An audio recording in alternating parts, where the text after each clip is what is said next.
Hey, what's up, everyone?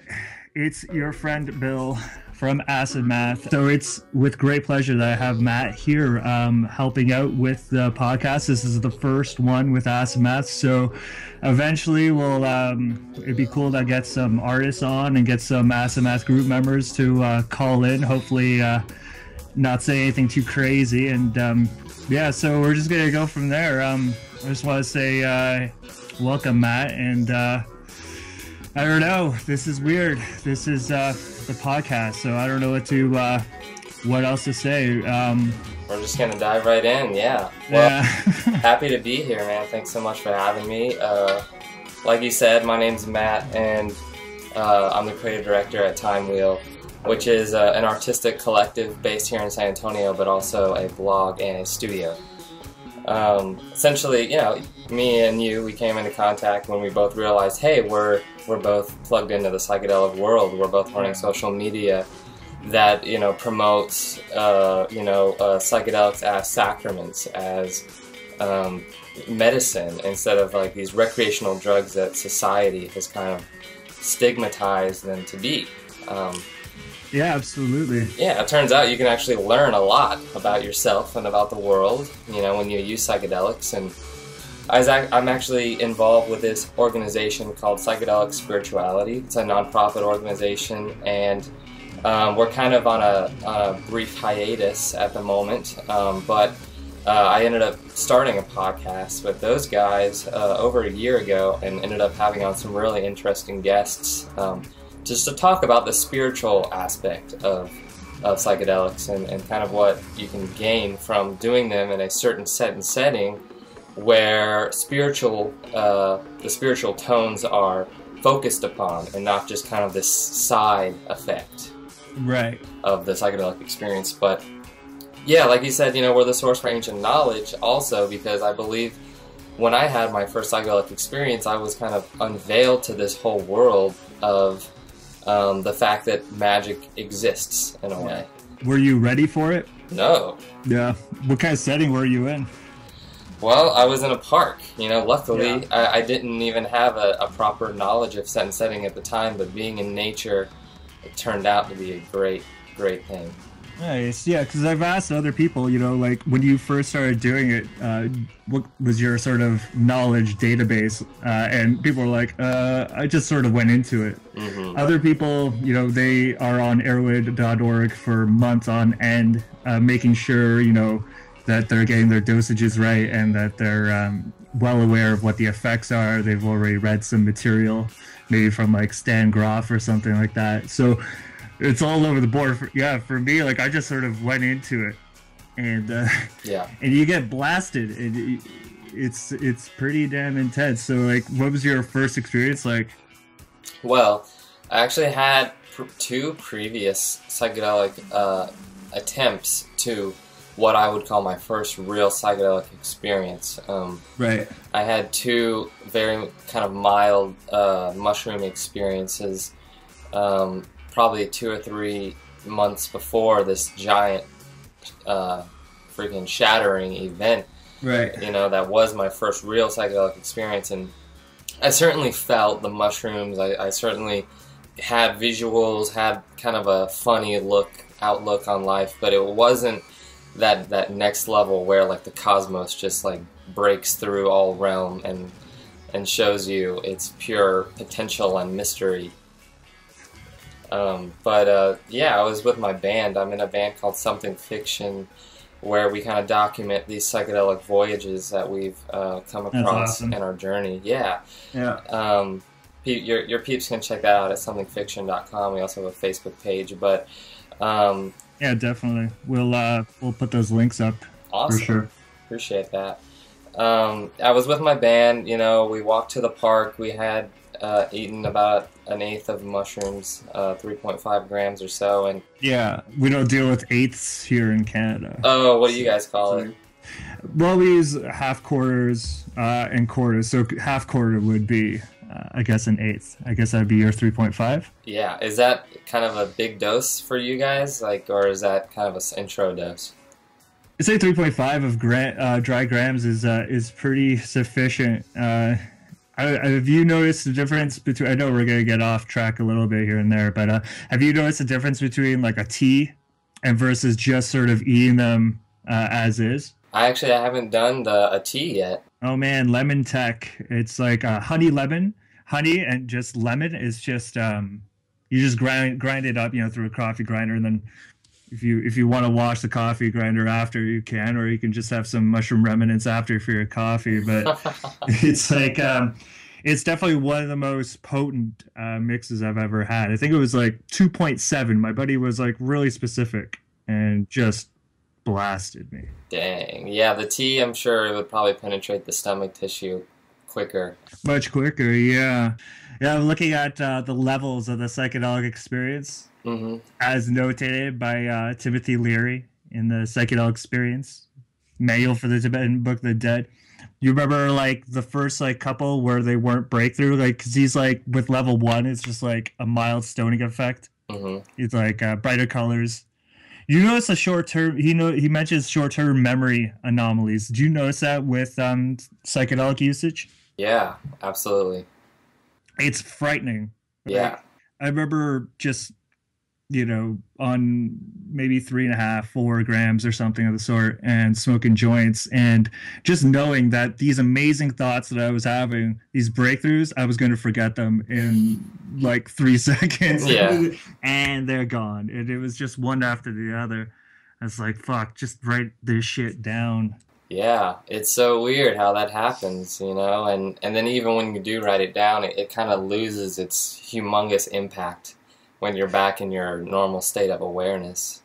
Yeah, I think that's a skill that one really needs to develop. I've tried typing on some acid before, and it was going okay until I started getting really stoned, and then my thoughts were going 100 times faster than what I could type. So I was merely just typing one word here and there, hoping that it would jog my memory, but it really didn't. Yeah.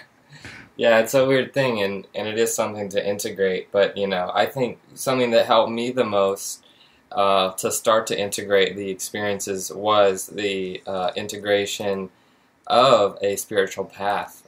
Right. Kind of in alignment with, what psychedelics show you. And previous to, having that experience, I had little to no interest in Buddhism or spirituality or Eastern religion or philosophy at all. Right. And then after this experience, I was like, what's out there? What are the different type of matrices that people are living in, right. Where they believe, in a spiritual reality? Because clearly there was one.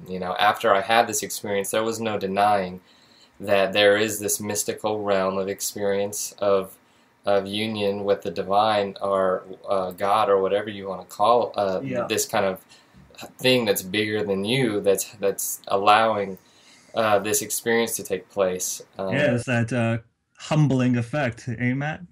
Yeah, truly but is. But it really is like that ego transcendence, that ego death, where you realize that you don't know shit. And when you were agnostic, it was well, I was agnostic at least. I didn't really have a really strong belief system, and so when I was greeted with sort of that other side, that higher intelligence kind of life form, then it was like you have a lot of learning to do, and it made me become a lot more modest, and I realized sort of the idea to learn philosophy, learn Buddhism, or at least learn these tenets, learn what they were about. I definitely think these people are on right paths, and there's all different kinds of paths to get to that sort of heightened awareness. What was one of the first ones that you got into? You were saying Buddhism and Hinduism. Did you get into like the sacred geometry stuff early on? Yeah, absolutely. Yeah. I started researching all of it and just kind of picking things up from each different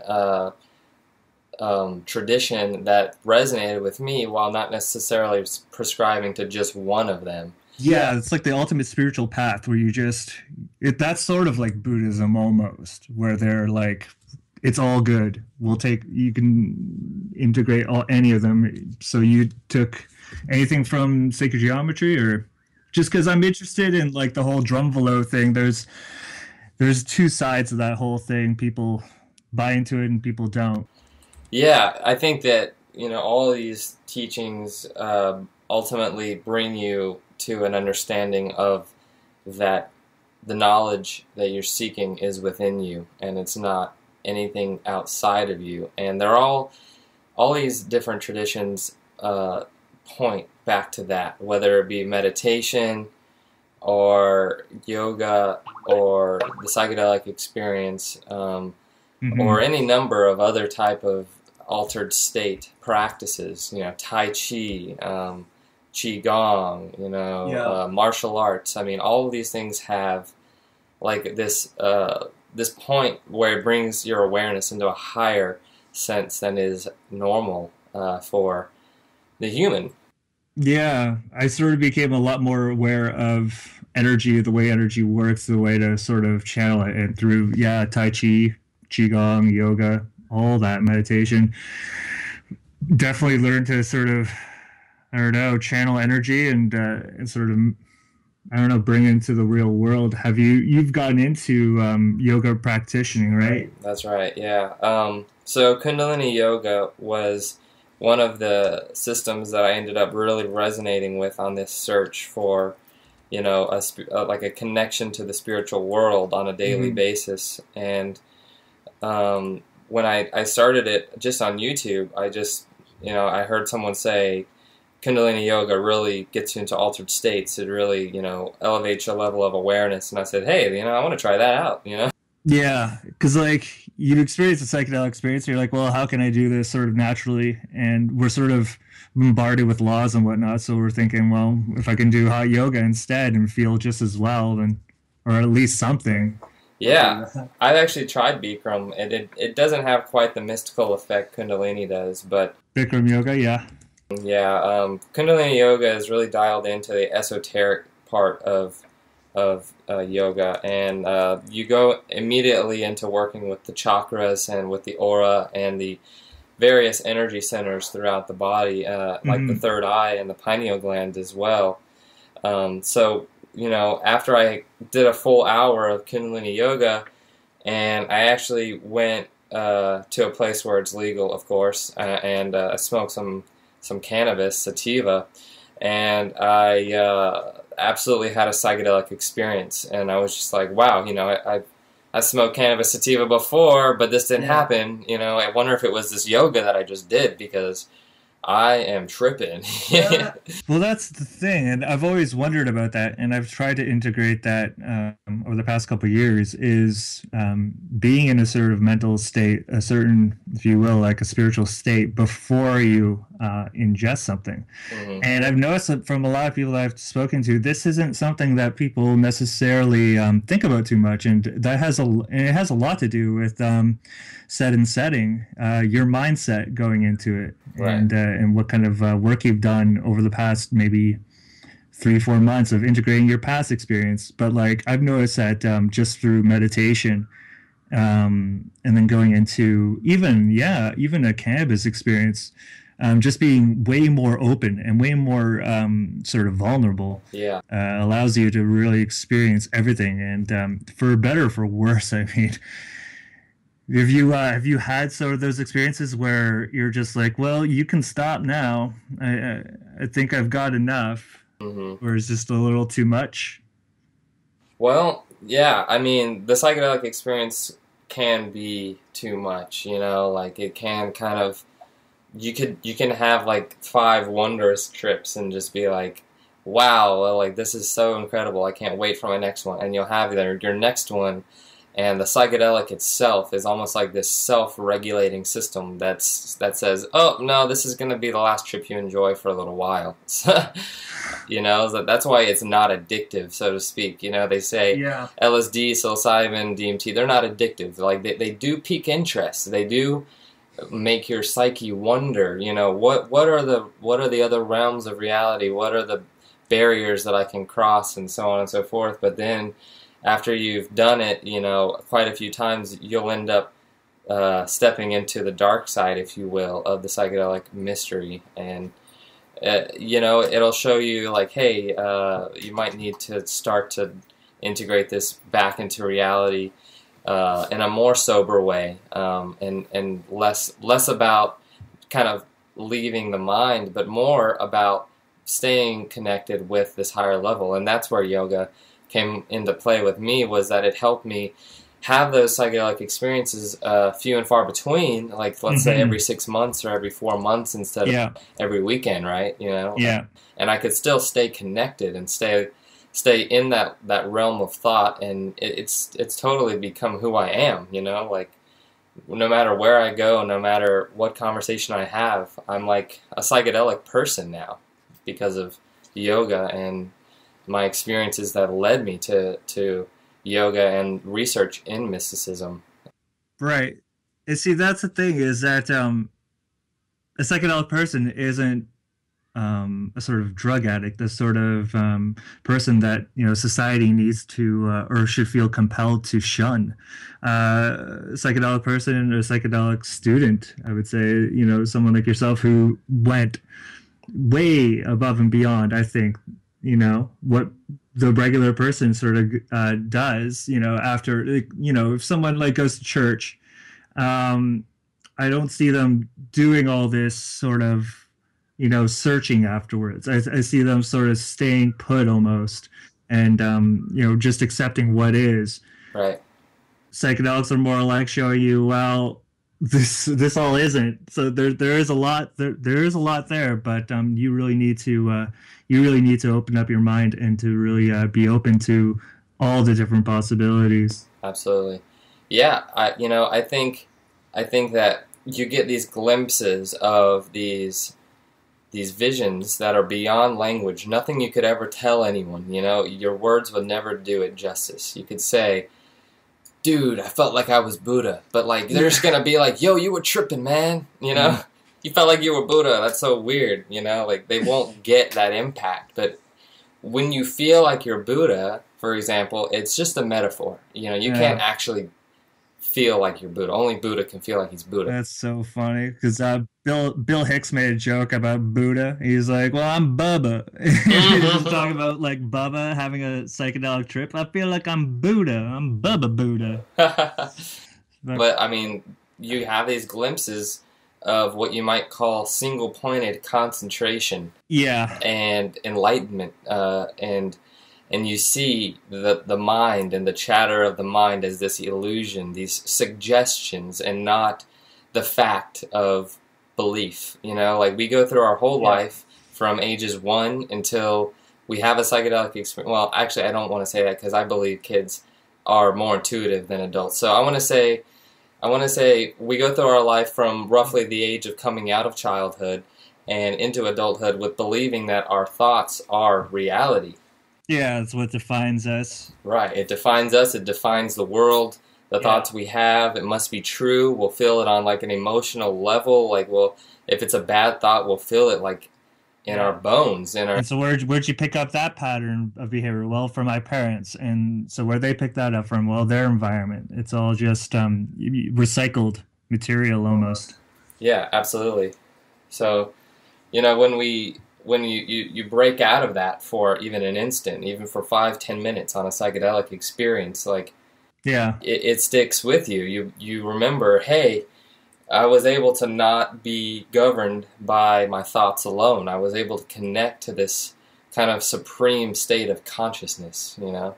Yeah, that's the one thing. Like, I started looking into chakras and all that kind of stuff 10 years ago, I guess. This is like, I think the first book I read that really changed my life was, it was called Way of the Peaceful Warrior by Dan Millman. And I read that, I guess when I was like 19 or something. And going through like one of the worst like times of my life, just were terrible breakup. I just read that in one sitting. I think that was like the first time I ever read a book like in one sitting.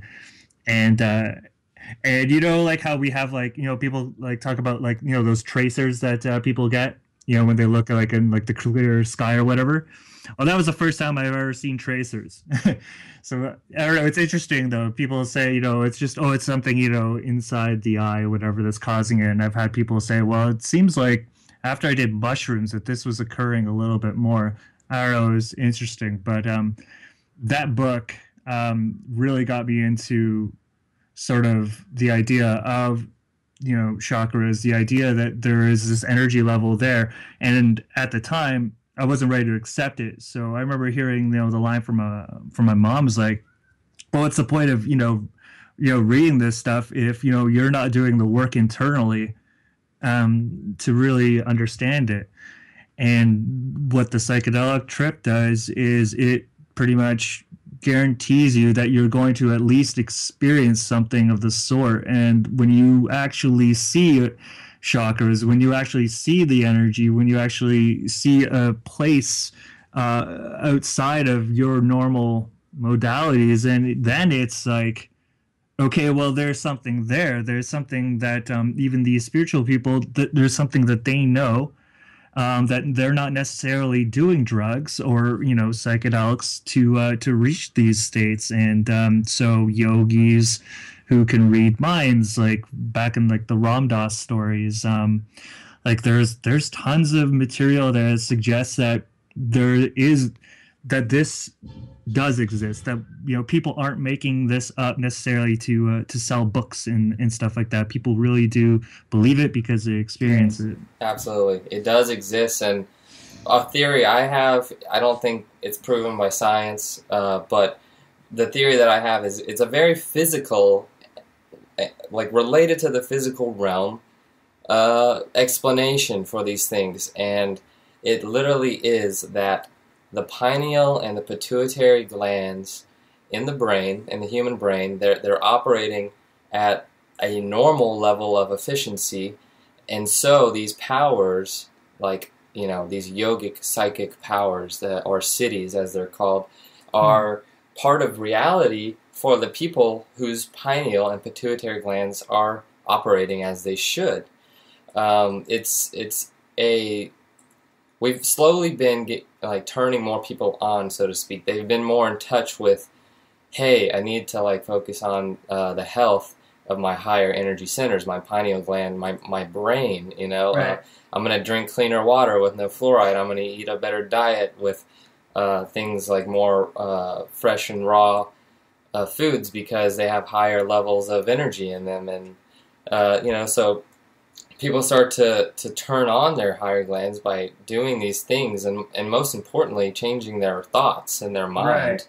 And I think an important thing to note here is, the backlash that this kind of stuff gets. And it's from people who, science hasn't confirmed it. Right. But, just looking at, something here, trying to eat raw chocolate, or, there's different chants that you can do, or until you've tried it, until you've tried these activities, for, more than a week, maybe a month, maybe a year, consistently, you have no right to say, just because science hasn't confirmed it, means that it's bunk. Because it seems like science is starting to come along and discover sort of things that we've already sort of discovered with psychedelics, in terms of depression, treating remedies. Here's the thing. Science is like a matrix of its own, like politics. It literally is all governed by the amount of money that goes into various projects that can be researched. They're approved, They're like, okay, Right. yeah, you can research that. That's not going to threaten our hold on what we're telling everyone reality is. So, Right. someone wants to do a study about fluoride in the pineal gland. I don't think we're going to fund that. I think we're just going to let that one slide for a bit. Yeah. We're going to keep making our money off these taxpayers. This isn't conspiracy either. This is the fact. It's the fact. Yeah, people just don't know that it's a game. When you enter the science world, you're gonna not. It's not gonna be just like, okay, here's all the money that you need to go do whatever experiment that you want to do. It's not like that. It's like a lot of politics go on. Oh yeah. What do you mean this psychedelic could treat depression? That means then billions of dollars that we could potentially make, we won't be able to make. Well, then Schedule 1 that shit. Yeah. Thank you. Exactly. So this is, it's hard for people to hear this and realize that this is the way it is. And, it's been a very slow process to get the actual real provable facts behind things like the therapeutic potential of psychedelics, or Right. the fact that the pineal gland is actually, it's been in our history for thousands and thousands of years. This is not a new conspiracy theory. Yeah, I'm sure you can see that kind of stuff, like art in terms of like Egyptian art. I'm sure that there's I haven't personally looked into it at all, but I'm sure there's cave paintings that have these kinds of symbols in them. Right, right. And, Sure. you know, the whole theory about dimethyltryptamine, or DMT, is that it is produced endogenously, like within each and every one of us. And Right. it seems to be the most, the best explanation for dreams as to why at night we have these out-of-body experiences that everyone just has them and accepts, and they're a part of everyone's reality, but they just downplay them like, oh, it's just a dream, it's just a nothing, it's just like a fart of the brain. Yeah. But like really what it is it's these astral experiences through the gateway of the pineal gland, so to speak, that may be producing DMT. Now, I don't know that that's proven by science either, but if there is a gland in the brain, this gland has got the most research, the most potential, and the most just logic as to like why it would be produced there as to anywhere else if you just look at the facts. And people won't even look at the facts because they don't think that DMT is a valuable experience. They think that it's an experience of a trick of the mind, so to speak. But experience is exactly that. Whether it's a trick of the mind or not, you're going to have an experience, and then the way that you analyze that experience is what says a lot about you. Are you someone that will really go deep? Are you someone that doesn't want to go deep? You're afraid, you know? Yeah. So you're either afraid or you're open to experimentation. And so I think that the first time you jump off that diving board and you go with it despite the fear, you realize that fear is nothing. It's literally this freaking figment of your imagination. Absolutely. I've noticed that with DMT and with dreams, you know, there are definitely similarities in terms of sort of the experience, just in terms of you are sort of separated from your physical body. And I find with dreams it's a little bit different, but it's really interesting, you know, what you were mentioning just about dreams and how you are sort of on an astral plane. And I'm, you know, I have no idea yet, you know, in terms of, you know, where we actually go. You know, all the people in our dreams, are they just manifestations of ourselves, just memories? Then if you see someone in your dream that you've never seen before, is that just someone you knew that person? It's just, I don't know. Have you looked into sort of the dream world? It's psychedelic, dude, you know, because Yeah. in the world of dreams, they're all manifestations of your own consciousness, so to speak. There have been reports of people that meet people in dreams. Yeah, I've heard of that. But, you know, the way I would kind of look at it is the fact that everyone within your dream is a manifestation of your own consciousness. Why is it so hard to perceive that when you come back to reality and you wake up, that everyone in your reality is a manifestation of your own consciousness, right? We're all the same thing. You know, Bill Hicks said it, you know, like experiencing itself subjectively. When you have a dream, it's a version of that, arguably a more internal and less externalized version.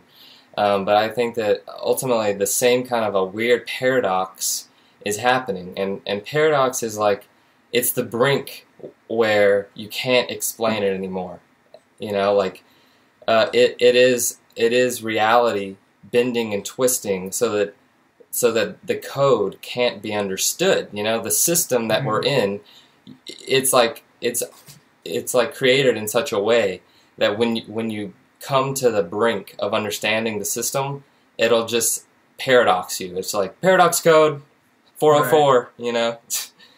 And so you've either got to like start looking at it all as this, like unit, a single unit, and we're all operating within a single unit, Right. you're just gonna land in paradox every time. It's up to you, you know. But you have to find yourself at that place to even make that decision. So Yeah, I would say, for my personal belief, I think that it is somewhat of a shared experience, and I sort of do believe in sort of the hive mind sort of mindset. The fact that, you know, we can connect, that we are connected to one thing.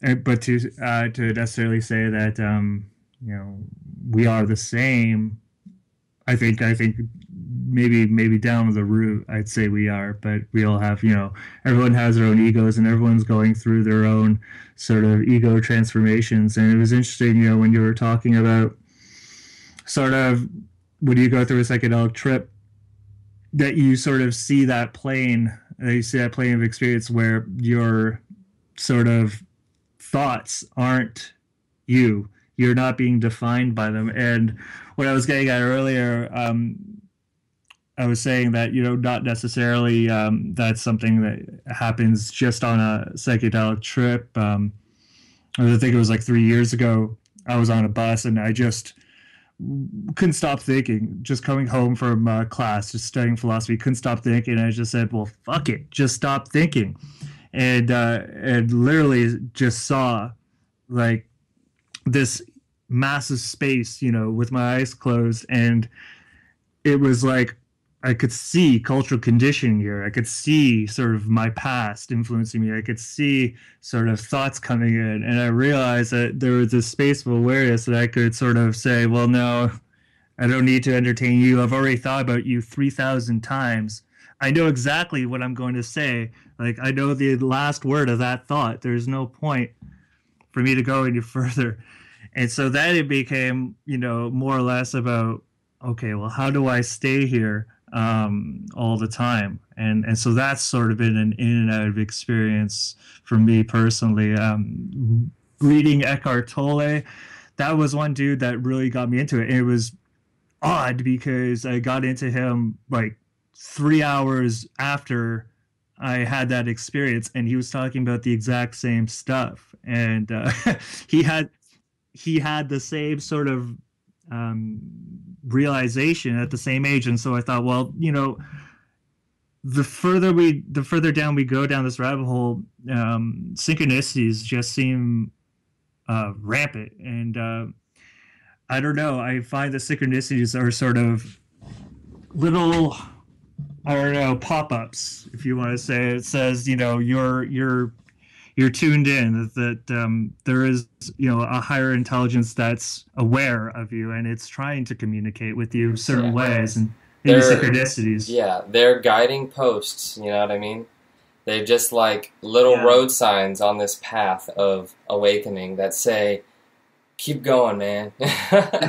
It's like, it's hope, you know? It's the spirit of hope, and from your own self, your higher self, you know. I think that it's you trying to help you, you know. I don't think it's this weird separate being called God. I think it's, in a psychedelic way, you don't know how, like, you're actually connected to this higher God mind. You have direct access, and it is just you. And everyone has access to their own higher self, and it's kind of like giving you that nudge because it wants you to evolve. You know, it wants you to keep going down this path to see how far the rabbit hole goes, because that's the only way you're going to evolve. You have to see the system. You know, it's like Neo in the Matrix, literally. Yeah. Have you experienced Salvia? Mm-hmm. Yeah. Yeah. The one thing I noticed with Salvia, and some people have definitely noted this, is that it's one of those where the more you do it, the more intense the experience is. The more you sort of get used to the bewilderment that Salvia brings. I'd say 95% of people that I've spoken to hate it.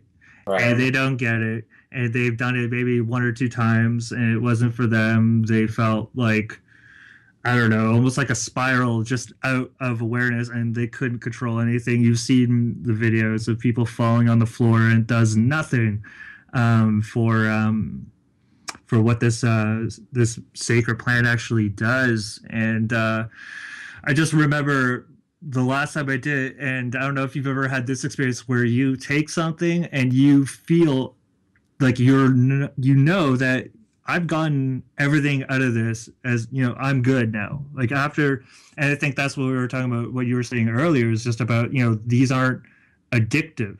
And when you get it, like Alan Watts said, it's like, you know, you can hang up the phone. Sometimes we do need to pick up the receiver again and to make calls, but with Salvia, we blasted off. This is probably my 100th time doing it, and we blasted off, and it was so surreal. I think for like the first 20 seconds, it was just sort of distorted, and then it went right into sort of Alex Gray's net of being, and I was like, holy fuck, what was just happened? But I wasn't thinking that obviously at that time. I was more or less just and it was a trip before as well that I contacted a higher self, my higher self, and I asked it some questions, and I remember asking it, when's the next time I'm gonna get laid? It just sort of laughed at me like, yeah, exactly. What are you talking about? Yeah, you just contacted me. You're gonna ask me that? Like, have all the questions to ask, you idiot. I know. So on that, so we were on a fucking roof when we did it in the city, and I look over at my friend who looked like he was floating, and we're out like off the roof, and we were in the middle of the roof, on the roof, so I knew that, you know, he was okay. I was just completely gone, and you go into this sort of net of being, and everything's connected. It was so surreal because it was the awareness of, I felt my father's higher self there, and that's all I could really perceive at the time, because if that's what sort of was talking to me or talking to my higher self or something of the sort. Mm-hmm. And it was, the words were, you know, this is all for you. This is you. And I think everyone has that. I think I agree. We all sort of have that higher self. I agree with what you're saying for sure. And it's just that connecting to it. And, you know, there's different ways to break through. And I think, like, you know, we were talking about the different levels of experience. And I think that was a full on 4 or 5, just completely blown. Right. Yeah, dude, I want to touch on the salvia because I think the reason people don't get anything out of it and that it's so fear-inducing for them is because of this set and setting thing. People don't realize this thing is called the diviner sage. It's one of the most visionary plants there is. It's comparable to DMT. But the thing is that what people hear is, oh, there's something new you can smoke that makes you feel different than in reality, and it's legal. Let's try it. They don't think, you know, it's in such a context that it's this recreational high. That's not what it is. It's literally the most mind-bending, dimensional shifting, like, experience one can have. And of course you're going to be afraid and not want to do it again. Of course, because you have no context for the intense realities that you're about to, like, encounter. And these realities have been known about for thousands of years by the shamans. They inhabit those realities. And that's why what we're doing right now is, you know, is promoting art, you know, people who are traveling to these spaces and bringing back something. That's why it's so important. But in terms of your first Salvia experience, do you recall it being? I was out of here for over a year. Yeah, I left for a year on Salvia. It was actually 15 minutes, but really? I know that I was gone for a year. Really? That's how intense it was.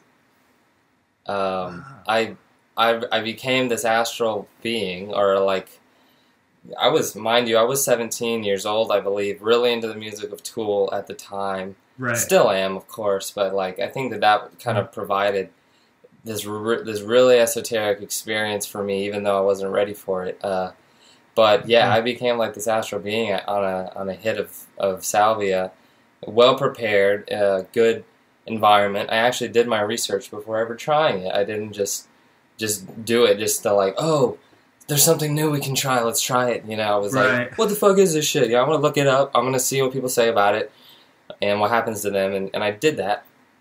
And then I tried it, and yeah, like I said, I became this spirit, disembodied spirit, and flew around the earth in this other spirit world, Earth, for approximately a year's time. And then I came back. Wow. See, that's the thing. Like, people just going into it blindly, and it's going to be a crapshoot. You're going to not necessarily have a good time on it.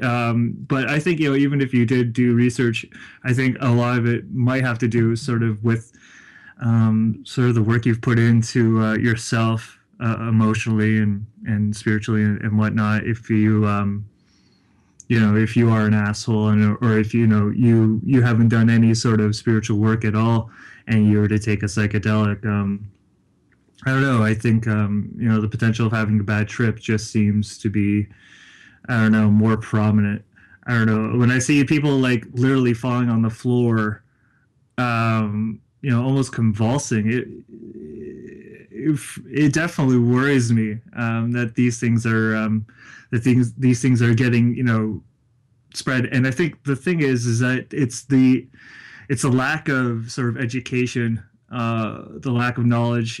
We only have a few databases for this stuff, and it's not like the stuff is getting sort of taught to us in schools. Even though I do think psychedelic research and psychedelic plants and sacred plants and hallucinogenic state, all this kind of stuff should be something that maybe alternative schools integrate. But I think that I think what you were saying, children are sort of more, what were you saying? They're more sort of they're less intuitive.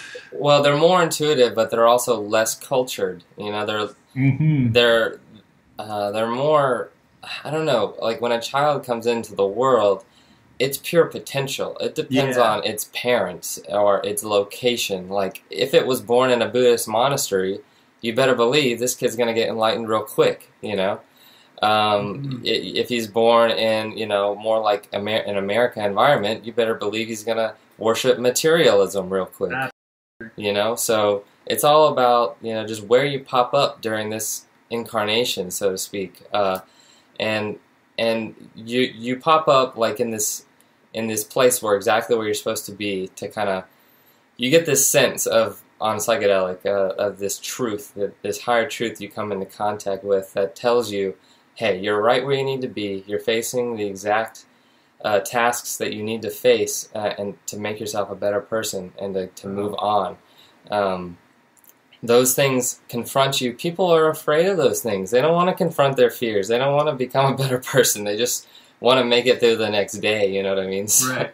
But like all that shit happens, and you have to come to some kind of a conclusion with it. If you just leave it hanging, like, that is what if anything is gonna cause a bad trip or a bad psychedelic experience, is not actually integrating it and just wondering what it was and never knowing, For sure. My first experience with Salvia, I was just at like a house party.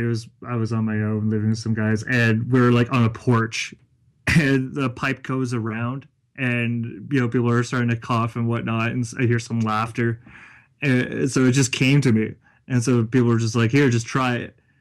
And so that's what Salvia was for me. I smoked it, inhaled it for 20 seconds, 30 seconds, or whatever, and just laughed for a good 10 minutes. So it wasn't transformative in the way that yours was. On your first trip, where you take it, you're already sort of coming into it grounded. You already know sort of what people's past experiences are. So I think your mind manifests sort of a lot more potential because of sort of the knowledge that you've gathered. And I feel like if you go into it blindly, it's a crapshoot. And that's what I experienced with Salvia, that ups and downs. But when it became more of a spiritual practice, when it became more of a mysticism, about uncovering truths about yourself and the universe, then it becomes a lot more powerful for sure. And it becomes your church, you know what I mean? Like, this is your home. When you enter that space, you're like, dude, I'm back, you know? Like, I'm so happy to be back in the presence of this divine love, you know, because it just wants you to be a better person. That's all it wants. It just wants you to evolve and to live out this life as good as you can, so that the next time your energy comes around, whether it be like, whether you subscribe to reincarnation, or some kind of a heaven, like ultimate reality, it's going to be better if at the end you feel good about who you were. And that's what this whole thing is like, just learning about your mistakes, but then trying to make yourself better along the way. And you know, that's all cool, but touching back on Salvia, it's like the reason that people fall down and have like these not really shamanic experiences as they should be having is it's because of a cultural setting of competitiveness. Because people get to the head shop where they're going to buy it, and they say, hey, we got like really weak, we got like kind of medium, and we got really strong, you know. People 80 are like, times? Yeah, I'll do 80. I'm trooper. yeah, exactly. It's like, all right, man, well, we're men, right? So we better go really strong, or don't waste our time, you know. Right. So you go really strong, and then you have this experience. It doesn't make sense at all, because you didn't work your way up at all. And I actually went small first. I actually went for the weak one. Yeah. I went for the weak one because there's not this competitive, like, dude, I can take a bigger hit than you, or I can go further than you, or I can take the higher dose than you. It's, you know, like here in America, when people go drinking and stuff, there's like drinking games. It's like a cultural phenomenon. You know, they like freaking like throw little balls into cups so they could get their friend to get really drunk. You know, that's like just part of altering consciousness here in America. Yeah, that happens for sure in Canada as well. It's definitely a westernized sort of thing, and that whole materialist sort of ideology of consuming and consuming the most as much as possible without sort of any regard of, you know, what a small dose could do. And I think I took maybe a 10 times extract or 20 times extract. And I think that was extremely sufficient. And it was interesting, you know, that you mentioned sort of, you know, drinking games and that kind of stuff. And it's just funny because when I was in teachers college, that's what went on every night. And so you have these people who are, you know, going to teach your kids.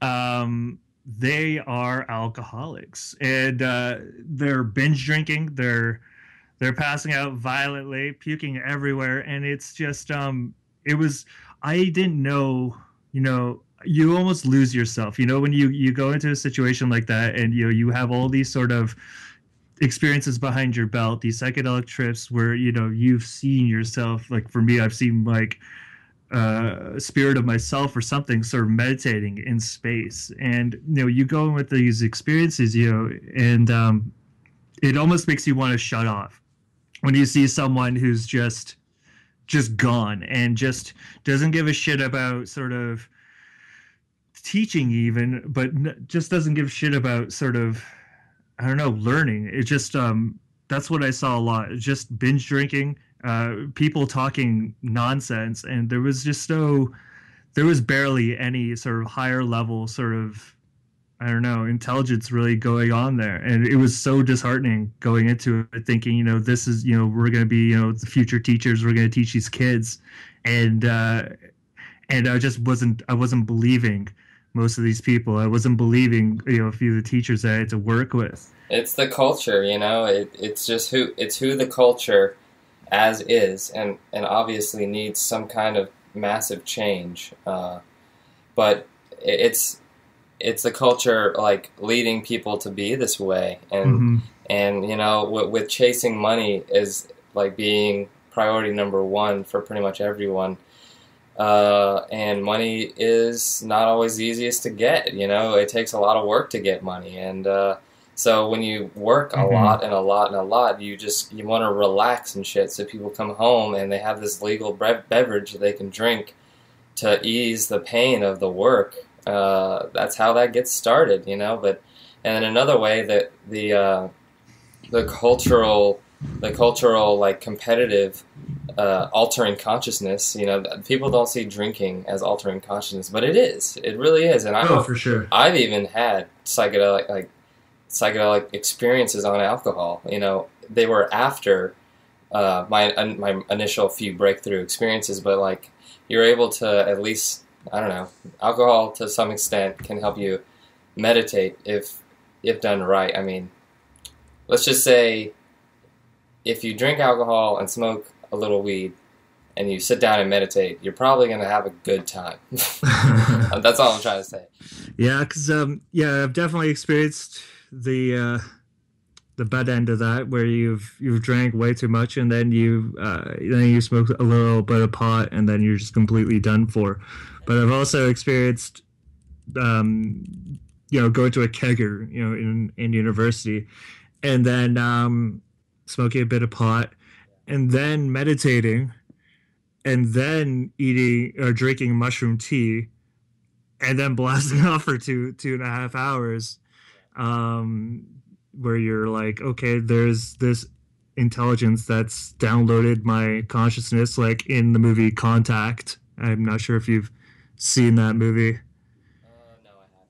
Contact's a pretty long movie. It's a trip of a movie, though. She enters like this wormhole, basically, and she's an astronaut. She enters a wormhole, and she perceives her father who's dead, but it's basically just a sort of reimagining. It's this higher intelligence that's downloaded her whole memory bank, and so it's talking to her via sort of a holographic image of her father. It's just that's a really trip of a scene. If you ever like just want to watch just a scene, just watch the contact travel scene, time travel scene, or whatever it's called, something like that. It's just like 3 minutes of just like, oh shit, that reminds me a bit of DMT. Right. It's interesting. That's awesome. Well, I want to touch back about the meditation and alcohol thing because I think it could be easily misunderstood. I am in no way advocating alcohol. I think that it is probably one of the most addictive and destructive drugs that has ever like kind of plagued society. You know, and the fact that it's legal is kind of weird. You know, it just kind of speaks to the government's real agenda as to like, okay, you can't have these drugs that like enlighten you, but you can have the one that destroys you. It doesn't make sense to me. But right. I will say that, you know, given the proper person and a responsible dose of alcohol, nothing like overboard where you're like can't stand up, you know. Yeah. You might be able to find a psychedelic viewpoint within that state of consciousness that would induce. And that is just one of detachment, you know. It's one of detachment, kind of disassociation with everyday reality, you know. And that's what psychedelics do. But, you know, you might not be open to that on alcohol until you've already been kind of used to that viewpoint via psychedelics or meditation or yoga, you know. Yeah, I've definitely seen the difference between my drinking habits, you know, as a 17-year-old kid who's never experienced a sort of psychedelic trip, and it was definitely consumer culture based, where it's just consume as much as you can until, you know, you're the butt of the joke, you're on the floor, right, puking. I never got that. That was like what the cool kids did. Like, that's how backwards it is here. Yeah. Like, the cool kids are the guys that throw up a lot and get really drunk. Like, I look up to them. Wow. See, that was the thing. I mean, when I was a teenager, and even going into adulthood, I was hanging around with a lot more people, you know, in person than I do now, and it was always about just, you know, get tarnished as much as you can, and that was it. No one really had a sort of footprint or a sort of idea about spirituality. No, there was no one in the group, you know, to suggest, you know, maybe if you meditated, you know, a couple times a week, you know, you drank, you know, a couple beers, you'd have an incredible time. But instead we use and people even use pot, as a depressant. You're down and you need a vice, and it just sort of it can bring you down even more. It really goes back to the whole mind manifesting potential that all of these drugs have, and I've definitely seen that. I'm definitely a lot more positive, a lot more open minded and spiritual now, all the time. And so when I drink alcohol, I barely get drunk. I'll have maybe at the most 3 or 4 beers. That's the most, and that'll be enough. But it's because I'm in a really positive mind state. When I get a little sauced or whatever, I'm not talking about any. There's no problems to talk about. There's no negativity. It's all laughs. It's all good. And so I think that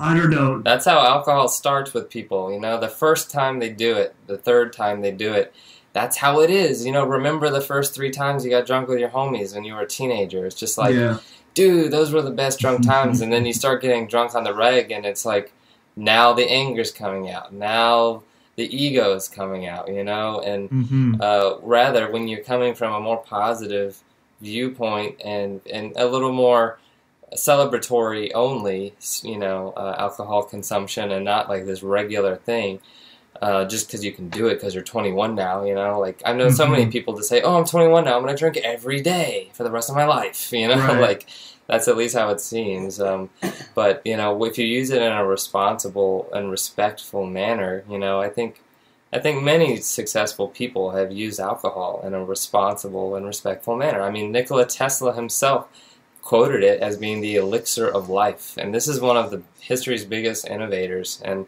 I don't think Nikola Tesla got trashed and did his experiments. I think he had a little bit, and he said, okay, that loosened me up to go work for another 12 more hours on my shit, So yeah, he also had an incredible mind. So going into it, I think that absolutely did loosen him up a bit and got him to maybe see a bit more, be a bit more open-minded to sort of the potential of his mind.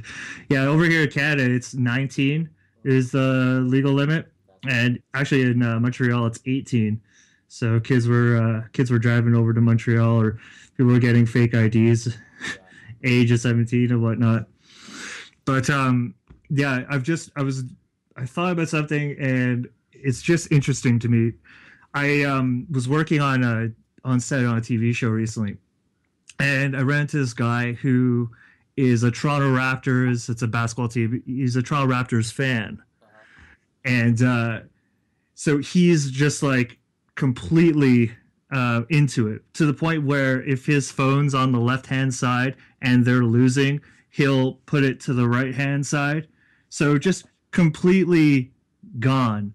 And I've noticed that, in sports arenas, football stadiums, in the UK, where alcohol is encouraged, and it's this competitive sort of behavior, this one-on-one you versus me mentality, and your team loses, and you're negative about it, and then you're drinking. It's just this perpetual sort of negative cycle that I just see happening, within our culture. And, I see sports as being, part of it.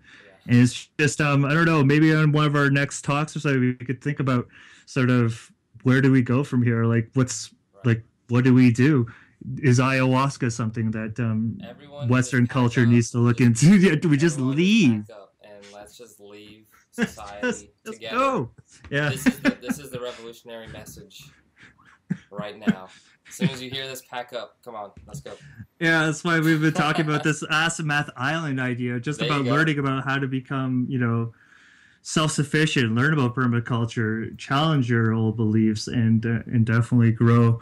Matt, this has been eye-opening, man. I hope we could do this again. Yeah, we will. I wish you a wonderful day. If you want to plug anything, visit us. Please do. Visit us on TIMEWHEEL.net. Like us on Facebook. Find us on Twitter and Instagram. We work really hard every day to bring positive vibes your way and to kind of shed some light on the topics that history has tried to cover up and not let us know about, you know. So we're just trying to help people out, help them reach a higher vibration and to learn and make their own conclusions, and check out good art, good music. You know, we are all artists here creating music.